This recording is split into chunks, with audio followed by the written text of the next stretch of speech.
구독, 좋아요, 댓글, 알림 설정까지 부탁드려요. 안녕하세요. 오늘 취업어때 진행을 맡은 연합뉴스TV 아나운서 한보선, MC 뽀송입니다. 오늘 취업어때 목요일 코너는요. IT 개발자가 되기 위한 스텝 바이 스텝을 알려주는 유가리 시간 준비했습니다. 오늘 함께 하실 두 분 모셨습니다. 안녕하세요. 네, 안녕하세요. 오늘 가혜쌤과 함께 또 IT 개발자분 나오셨습니다. 시청자 여러분께 인사 한마디 하실까요? 안녕하세요. 저는 이제 소프트웨어 학부를 지나서 석사까지 마치고 그다음에 쿠팡을 입사한 뒤에 지금 공공간 테크니컬 리드로 활동한 다음에 아삭 웹 풀스택 강사로 활동하고 있는 에런 유충모라고 합니다. 네, 전 쿠팡 개발자이자 현재는 또 스타트업을 준비하고 계시다는 우리 류충모, 지금 명찰은 류충모인데 에런님 모셨습니다. 에런, 영어 이름이에요? 네. 네, 영어 네. 이름입니다. 네. 영어 이름이고 사실 영어 이름을 제가 짓게 된 이유가 처음에 입사했던 데가 이제 쿠팡이었는데 네. 쿠팡에서는 그 당시에 뭐랄까 실리콘밸리에 있는 수평적인 구조를 가져오자 차용하자라는 이제 인식을 가지고 영어 이름을 쓰는 회사들이 굉장히 많았어요. 쿠팡도 그 중에 하나였고요. 그렇군요. 수평적인 구조가 이제 개발자들 세계에선 중요하기 때문에 이렇게 네, 영어 맞습니다. 이름을 또 네. 쓴다는 말씀. 전 쿠팡 개발자 류충모 에런과 함께하는 유가리. 오늘은 어떤 주제로 이야기 나눌지 확인해 보겠습니다. 열려라 주제판. 쿠팡 출신 개발자가 말하는 신입 개발자에게 꼭 필요한 것을 알아보아요. 네, 현직 개발자 모시고 함께하는 유가릿. 오늘은요, 신입 개발자에게 꼭 필요한 것들을 알아보도록 하겠습니다.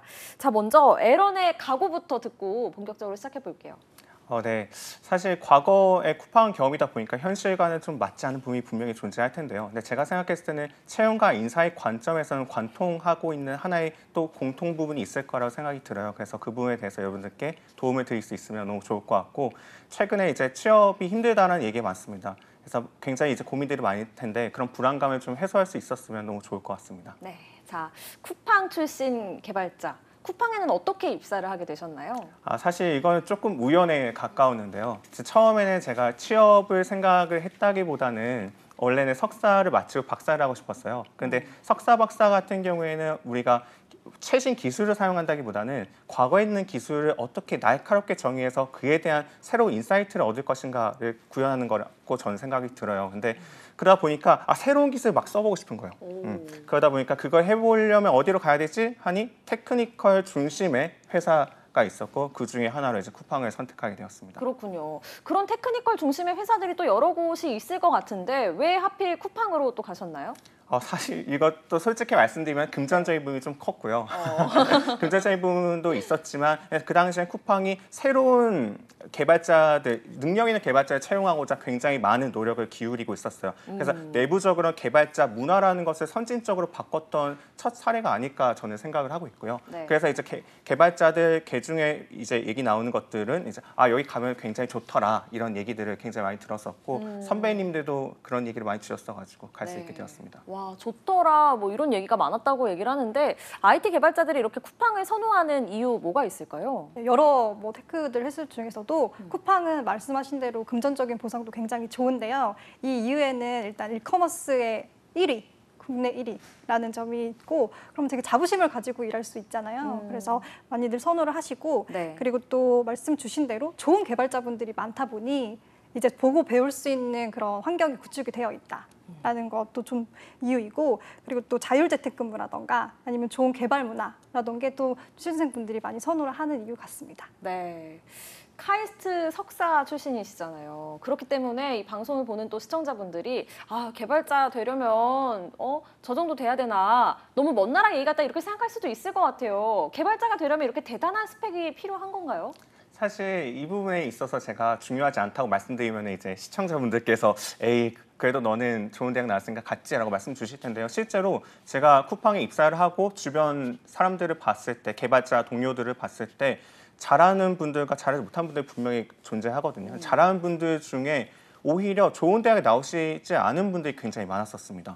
그래서 제가 그런 분들을 보고 5년 동안 계속 같이 협업도 하고 실제로 제가 이제 테크니컬 리드로서 스타트업에서 채용을 함에 있어서도 좋은 대학보다는 그냥 자기가 내실 있는 경험이랑 아니면은 이제 실력이 좀 중요하다고 보시면 네. 될 것 같습니다. 네, 그렇군요. 자, 가을쌤께도 여쭤보겠습니다. IT 개발자들이 그 선호하는 기업들 있잖아요. 네카랍, 쿠베당토. 네, 이런 곳에 개발자로 입사하기 위해서는 어느 정도의 스펙이 필요할까요? 일단은 그 쿠팡 같은 경우는 신입 개발자가 이제 8월 중순에 공채가 나왔었는데요. 거기 자격 요건에는 이제 학사 이상을 뽑더라고요. 그래서 네. 쿠팡은 어쨌든 4년제 졸업생들을 선호를 하고 있고, 그래서 우리가 모두가 뭐 스카이를 나온다고 해서 쿠팡을 들어갈 수 있냐, 네이버를 들어갈 수 있냐, 사실 그런 건 아니잖아요. 네, 학교는 학교일 뿐이고 그 나머지 실력이 뒷받침되어야 한다고 네. 생각합니다. 네, 알겠습니다. 실력이다. 이게 두 분의 말씀이 좀 일치하는 것 같아요. 자, 그러면 에러는 쿠팡에서 개발자로 어떤 일을 하셨는지도 궁금한데요. 처음 들어갔을 때는 이제 스타트업의 성질을 좀 띠고 있는 부분에 가고 싶었어요. 그런 팀에 가고 싶었고요. 그런 팀 중에 하나가 여행팀이라고 보시면 될 것 같아요. 사실 쿠팡이라고 하면 여행팀이라고 하면 좀 의아하실 수 네. 있잖아요. 근데 그 당시에 이제 여행에 대한 좀 니즈가 있었다고 판단을 하고 비즈니스적으로 그다음 그에 대한 팀을 만들고 이제 빌드업 해가는 과정이었어요. 그렇군요. 네, 그래서 저는 이제 새로운 걸 하는 걸 좋아하다 보니까 기존에 있는 물류센터 이런 쪽에 보다는 새로운 도전을 위한 그냥 여행팀에 참여하게 되었고 네. 그 이후에는 이제 SCM이라고 하는 어쨌든 쿠팡에 나왔으니까 물류는 해봐야 되지 않겠냐라는 생각을 가지고 또 이제 팀을 옮기고 그 다음에 이제 일을 했었습니다. 총 이제 5년간 일을 했었네요. 네, 총 5년간 일을 했는데 처음에 쿠팡 입사할 때 좀 적응할 때 힘들진 않았어요? 사실 많이 힘들었습니다. 너무 힘들었고요. 제가 이제 석사랑 박사를 준비하던 사람이다 보니까 우리가 웹 어플리케이션이라고 하거든요. 우리가 사용하는 이런 웹 서비스들을 그렇게 통칭하는데 그런 것들 만든 경험이 없어요. 네, 그러다 보니까 실제 개발을 바로 진행할 수 있는 개발자를 원했음에도 불구하고 얘가 학교가 좋지만서도 실력은 좀 떨어지는구나라는 판단을 좀 많이 받았던 것 같아요. 정말요? 네. 하지만 이제 그 이후로는 정말 아까 말씀 주셨다시피 좋은 동료들이 너무 많았기 때문에 네. 성장할 수 있었고 네. 3년 차 때부터는 진짜 뭐 속된 말로 밥값을 할 수 있었다라고 볼 수 있을 것 같습니다. 그렇군요. 알겠습니다. 자, 그렇다면 쿠팡에서 근무하면서 이런 점은 정말 좋더라. 이런 게 있었을까요? 이것도 금전적인 부분이 사실 크고요.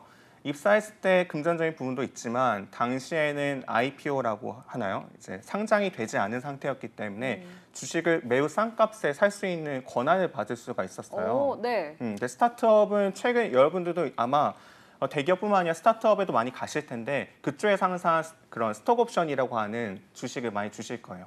근데 저는 그걸로 이제 또 수익 실현도 많이 하고 해서 좋았고 두 번째로는 아까 계속해서 반복해서 말씀드리지만 좋은 회사는 결국엔 좋은 개발자가 많습니다. 그래서 그분들이랑 스터디 그룹만 짜더라도 외부에 있는 내가 스터디 그룹 혹은 어떤 인프런 같은 강의를 듣는 것보다 더 훨씬 더 좋은 퀄리티의 학습과 성장을 이뤄낼 수 있다는 점 네. 그렇군요. 말씀드릴 수 있을 것 같습니다. 네. 이렇게 돈도 많이 주고 또 주변 좋은 개발자분도 많고 주식도 주고 이렇게 잘 다니던 쿠팡을 퇴사해야겠다 결심을 한 계기도 궁금한데요. 맞아요. 사실 처음에 제가 입사하고 나서는 창업이라던가 뭔가 퇴사의 생각을 하진 않았어요. 대기업이다 보니까 너무 좋은 대우들을 봐주고 있었고 그냥 여기서 평생 있어도 되겠구나라는 네. 생각을 누구나 할 수 있을 것 같은데요. 네. 한 5년을 지나고 보니까 고이직에 있는 임원들이랑 얘기도 많이 나누고 프로젝트를 실제 진행도 해보고 개발뿐만 아니라 비즈니스적인 관점에서 뭔가 바라보고 추진하는 것들이 너무 재미가 있었어요. 그러다 보니 5년 지나고 나서는 차라리 내가 창업을 하자, 스타트업을 차리는 게 어떻겠나라는 생각을 하게 되었고 네, 그래서 이제 친구한테 창업하고 싶다고 얘기를 했더니 네. 친구야, 스타트업 많이 힘들다. 너가 한번 겪어보고 네. 창업해보도록 해 네. 라고 해가지고 이제 스타트업의 임원으로 네.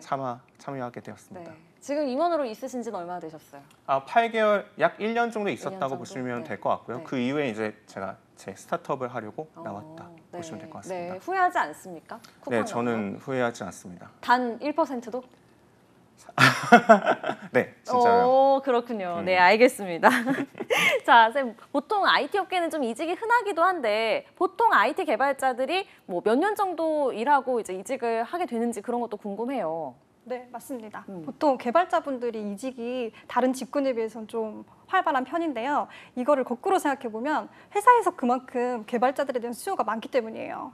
근데 이게 좀 다른 게 대기업 계열사, 그러니까 대기업 IT 기업들은 그래도 근속 연수가 조금 깁니다. 그래서 평균적으로는 한 그래도 5년 이상은 한 번 들어가시면 쭉 근속을 하시는 것 같아요. 네. 근데 반면에 좀 플랫폼이나 서비스 이런 DNA가 스타트업인 회사들은 근속 연수가 현저히 짧습니다. 그래서 정말 짧게는 뭐 6개월, 뭐 1년 사이에도 이직을 많이 하시고요. 네. 근데 가장 많은 거는 3년에서 6년 사이인 것 같습니다. 그게 딱 대리급 되는 직급이거든요. 이제 그때 되면은 회사 생활도 어느 정도 안정적이 됐고 내 실력에 대해서도 조금 개발 좀 하는 것 같고 그럼 이제 조금 더 나은 보상 그리고 내가 조금 더 성장할 수 있는 기회들을 찾아서 이직을 많이 하십니다. 그렇군요. 그 이직하는 이유가 그렇다면 더 나은 보상, 내가 더 성장할 수 있는 기회 또 이렇게 정리를 해볼 수가 있겠네요. 네, 맞습니다. 계속 그 말씀하셨던 게 높은 보상이었잖아요, 에로님도. 그래서 계속 내가 어떤 회사를 거치면서 내가 조금 더 좋은 대우를 받을 수 있는 곳을 찾는 것들을 또 개발자들이 되게 중요하게 생각하시는 부분이고, 그리고 또 하나는 내가 있는 이 조직 내에서 보고 배울 롤모델이 있는지, 그러니까 뭐 테크니컬 리더라던가 아니면은 내 옆에 있는 시니어 개발자분들이 되게 내가 성장을 함으로써 참고할 수 있는 분인지 그런 것들이 되게 중요한 요소라고 볼 수 있습니다. 네. 자, 시청자분들이 아마 제일 궁금하신 점이 어떻게 해서 쿠팡 들어갔냐, 어떤 과정을 또 거쳤냐, 이게 궁금하실 것 같아요. 코딩 테스트, 뭐 면접 이런 거 보고 들어가셨죠? 네, 맞습니다. 네, 어떻게 코딩 테스트, 치러지나요? 네. 코딩 테스트도 하고 이제 면접도 진행했는데 면접 같은 경우에는 약간 게임의 던전을 생각하시면 될 것 같아요. 그래서 던전처럼 3개의 방이 나눠져 있었고 네. 각 방에는 각 다양한 팀들이 구성되어 있다고 보시면 될 것 같습니다. 그래서 한 방에서는 이제 논문에 대한 질답을 했고 한 방에서는 알고리즘에 대한 질답을 하고 또 한 방에서는 아키텍팅이라고 하거든요. 우리가 시스템을 어떻게 구성할 것인가에 대해서 봤다 보시면 될 것 같습니다. 네. 일단 코딩 말씀 주셨는데 코딩 같은 경우에는 어떤 플랫폼을 통해서 저희가 뭐 코딩을 해서 테스트를 했다기보다는 손코딩이라는 걸 했는데요. 손코딩이 뭐죠? 손코딩이라는 건 이제 그냥 화이트보드에다가 한번 너가 수도 코드라고 합니다. 가상의 코드, 실제 동작하지는 않지만 코드에 비슷한 코드를 한번 적어봐라고 얘기를 하거든요. 그래서 제가 이제 스케치를 하는 과정이라고 보시면 될 것 같아요. 약간 되게 수학자나 물리학자들이 약간 그러네요. 쓰듯이 하는 네. 약간 그런 멋있는 네. 네, 과정을 거쳤다고 말씀드릴 수 있을 것 같습니다. 그렇군요. 자, 그러면 나는 아마 이래서 쿠팡 입사할 수 있었던 것 같다. 어떤 점이 좀 주요했을까요? 사실 네. 솔직히 말씀드리면 학벌이 영향이 아예 없었다고 말씀드릴 수는 없을 것 같아요. 근데 그것도 어느 정도 영향이 있었겠지만 제가 석사랑 박사를 이제 위주로 준비를 해왔다 보니까 논문이나 특허의 퀄리티가 이런 말 하긴 부끄럽지만 좀 좋았습니다. 그래서 그걸 아마 좋게 봐주시지 않았나라고 생각을 하고 손코딩을 우리가 보게 되면은 이제 화이트보드에다 쓰는 것이 중요하다는 뜻이 아니거든요. 플랫폼을 통해서 코딩 테스트하는 거는 문법을 얼마나 잘 맞추냐가 중요한데 네. 손코딩 같은 게 얼마나 너가 논리적 정연하게 설명할 수 있는가, 그다음에 우리에 대한 질문에 대한 답변을 얼마나 잘할 수 있는가를 본다. 근데 그 부분에 있어서 좀 장점이 많지 않았나라고 생각하네요. 네. 손코딩이라는 거를 저는 사실 처음 들어보는데 영화 오펜하이머가 좀 생각이 나기도 하고 이거 어떤 코딩인지 더 설명해 주시죠.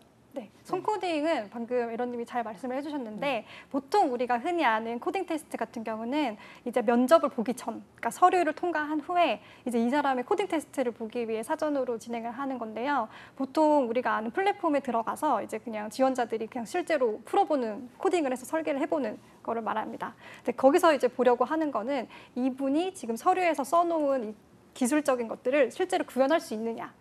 실무 역량을 보는 거고요. 그리고 말씀 주신 그 손코딩은 그냥 라이브입니다. 네. 그래서 면접이 진행되는 중간에 일어나고요. 여기서 중요하게 보고자 하는 거는 이제 구현, 100% 구현이나 뭐 설계 능력보다는 이 사람이 이런 걸 썼을 때 왜 썼는지 그런 논리적인 소통 능력을 보기 위함이에요. 그래서 뭐 서류에 대한 그런 역량 평가는 그런 플랫폼에 대한 코딩 테스트로 진행을 하고 면접에서는 소통 능력을 보기 위해서 이제 라이브 코딩을 면접관이랑 진행을 하고요. 그래서 만약에 대면으로 면접을 진행할 경우에는 말씀 주신 것처럼 칠판에다가 적으면 이제 면접관이 옆에서 봅니다. 보면서 여기는 왜 이렇게 하셨고 저기는 왜 이렇게 하셨습니까? 라고 질문을 하면 하시면서 이제 답변을 하실 수 있어야 돼요. 네. 그러면은 실제로 협업을 하는 것처럼 지원자도 그리고 면접관도 느낄 수 있겠죠. 정말 그 지원자의 논리 과정을 보는 거군요. 그 코드를 네, 짤 때. 맞습니다. 그렇다면 철자 같은 거 틀려도 됩니까? 오히려 그런 것들을 100% 철자나 그런 거를 틀려도 됩니다. 오. 그래도 더 중요한 거는 내가 이거를 왜 썼는지, 여기에 이 스택을 왜 썼는지 그런 걸 논리적으로 설명하는 소통 능력을 보는 거기 때문에 그런 완벽성보다는 그냥 내가 설명할 수 있는 능력이 더 중요합니다. 그렇군요. 네, 지금도 쿠팡의 개발자가 되기 위해서 준비하고 계신 분들 많으실 것 같은데 이분들을 위해서 꿀팁 하나 주시죠. 우선 꿀팁을 두 가지를 한번 준비해 봤는데요. 네. 우선 그 전에 앞서서 저는 지금 채용 시장이 매우 힘들기 때문에 사람들에게 좀 위로의 말을 먼저 전해드리고 싶어요.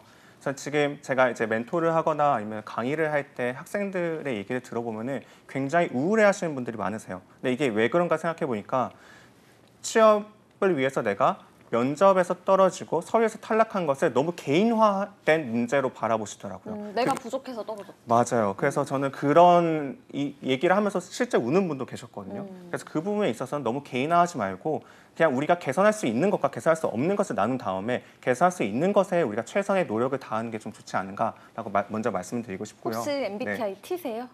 네, 맞습니다. 되게 F가 되고 싶은 T처럼 많이 나요. 네, 말씀하시죠. 네. 네. 그래서 이제 두 가지 준비했는데 첫 번째로는 주력 기술에 대한 우리가 어떤 장점이 있는지에 대한 걸 좀 날카롭게 정의하셨으면 좋겠어요. 일반적 주력 기술이라는 것은 뭐 예를 들면 리액트라든가 스프링이라든가 이런 식의 이제 기술들을 서술하시게 되실 텐데요. 100명이나 1000명 사람들 다 주력 기술에 대해서 똑같은 텍스트를 적다 보니까 이에 대한 뭔가 뭐랄까 차별화되기가 굉장히 어렵다고 보시면 될 것 같아요. 그래서 리액트를 사용했다면 우리가 리액트를 통해서 어떤 라이브러리를 더 쓸 수 있고 내가 어떤 디자인 패턴을 쓸 수 있는지에 대한 걸 명확하게 정의를 하시면 좋을 것 같고요. 두 번째로는 이제 요즘에 부트캠프가 많아지다 보니까 뭐랄까 포트폴리오의 다양성, 팀 프로젝트의 다양성과 종류 그리고 이제 개수들이 굉장히 많아졌거든요. 그 부분에 있어서 이게 양이 중요한 게 아니라 질이 중요하다는 관점으로 다가가시는 게 좋을 것 같아요. 그래서 프로젝트에 내가 기여를 했다면 어떤 기술을 사용했고 왜 어떤 문제 해결하려고 사용했으며 그에 대한 어떤 아웃풋이 나왔는지를 명시적으로 여러분들이 적으시는 게 좋을 것 같습니다. 네, 자 가이슨도 여기에 추가해서 개발자가 되기 위한 또 꿀팁 주시죠.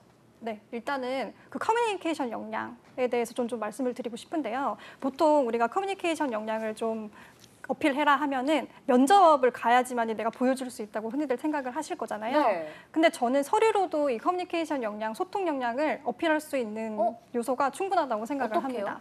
제가 여기 지원을 했다고 쳐요. 네. 그러면 여기에 있는 지원서를 쓸 거 아니에요? 근데 저는 지원자다 보니까 저에게 집중해서 쓸 수밖에 없어요, 이력서를.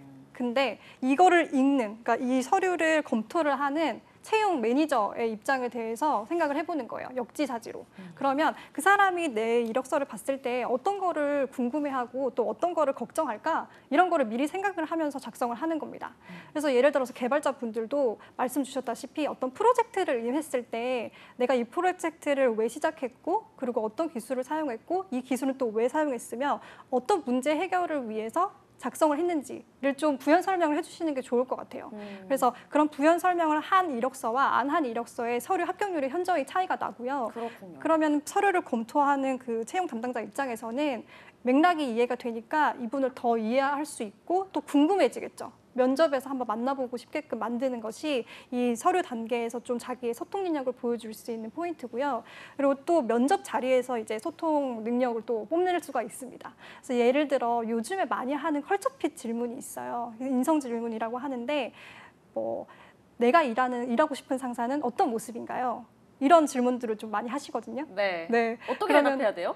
그럼 이런 질문에 저희가 좀 멘붕이 올 수도 있어요. 네. 정말 솔직하게 말할 수도 없고 이렇다고 너무 정형화된 답변을 하실 수 없잖아요. 이럴 때는 그냥 그 질문을 한 면접자가 어떤 의도인지를 좀 파악하시는 게 좋습니다.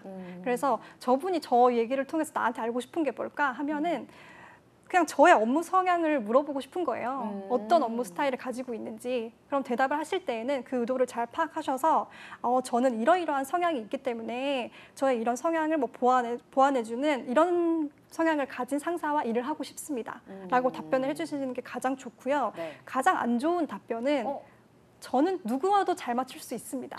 입니다. 그거는 아예 의도를 파악을 잘못하신 거예요.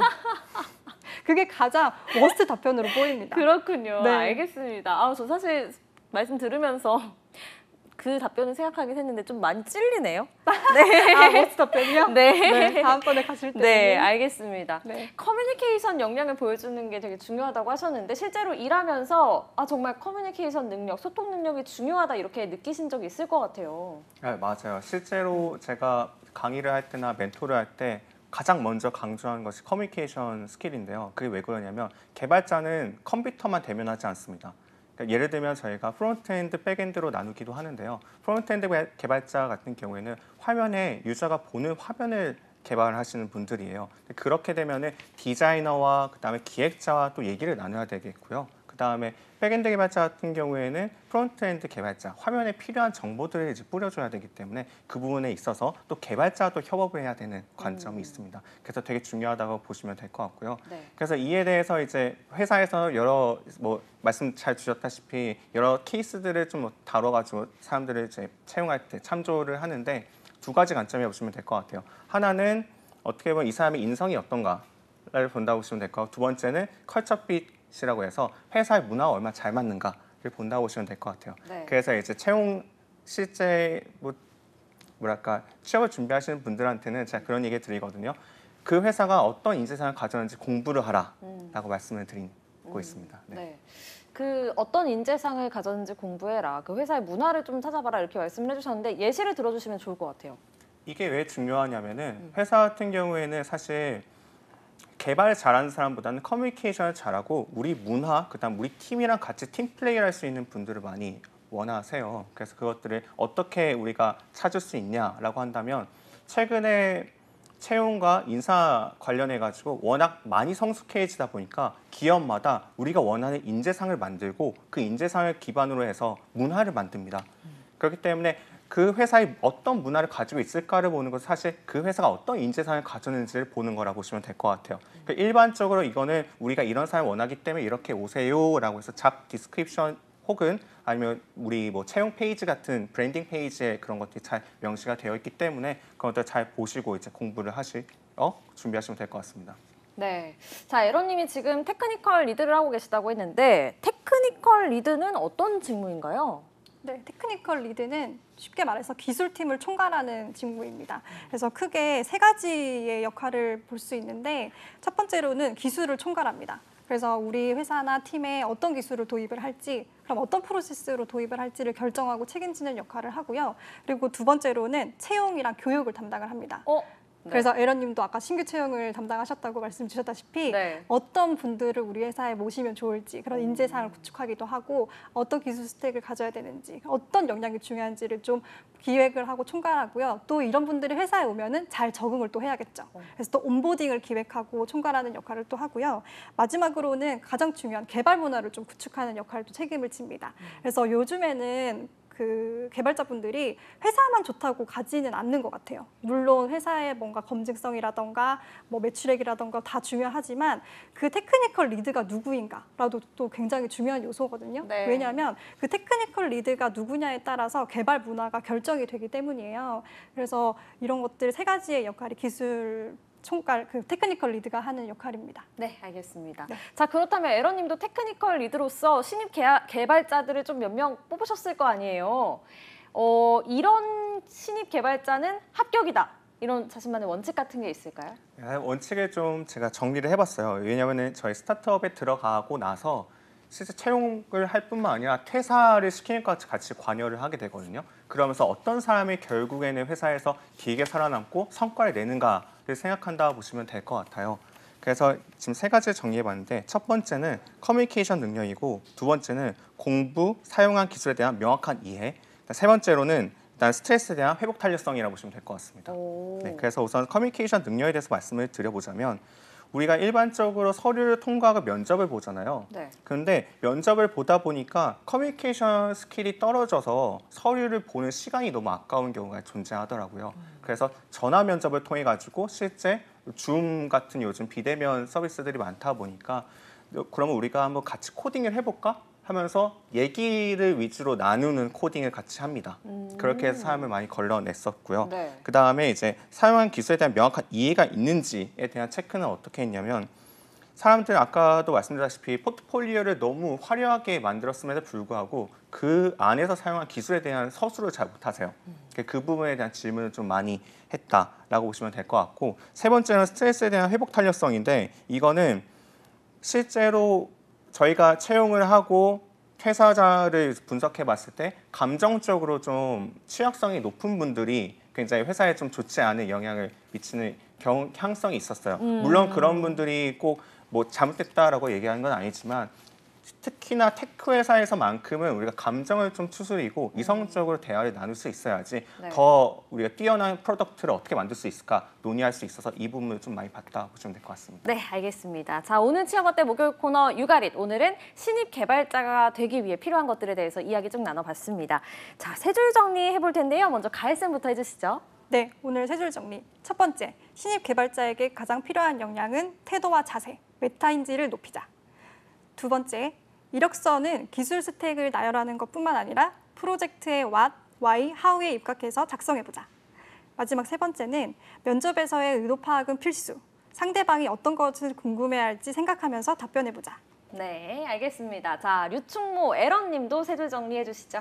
네, 첫째, 커뮤니케이션 능력 고양을 위해서 공부는 혼자가 아닌 스터디를 통해서 진행했으면 좋겠습니다. 두 번째, 기술에 대한 깊고 명확한 이해를 위해서는 끊임없는 호기심으로 타인에게 설명할 수 있을 때까지 공부하는 것을 추천드립니다. 세 번째는 스트레스에 대한 회복 탄력성인데, 이거는 결국 우리는 얼마나 능력이 좋은 사람을 뽑을 것인가 보다는 얼마나 이 사람과 같이 일하고 싶은가를 중점적으로 본다는 점 유념해 주시기 바랍니다. 네, 알겠습니다. 자, 오늘 이렇게 유가릿 함께 하셨는데 함께 하신 소감 들어볼까요? 긴장도 많이 하고 그랬었는데 되게 잘 리드해 주시기도 했고, 그다음에 편안한 이제 분위기 속에서 잘 끝낼 수 있었던 것 같습니다. 네, 알겠습니다. 자, 취업의 마지막 퍼즐을 맞춰드리는 오늘 취업 어때 벌써 마무리할 시간입니다. 오늘도 내일도 취업 어때? 내일 오후 6시에 다시 만나요.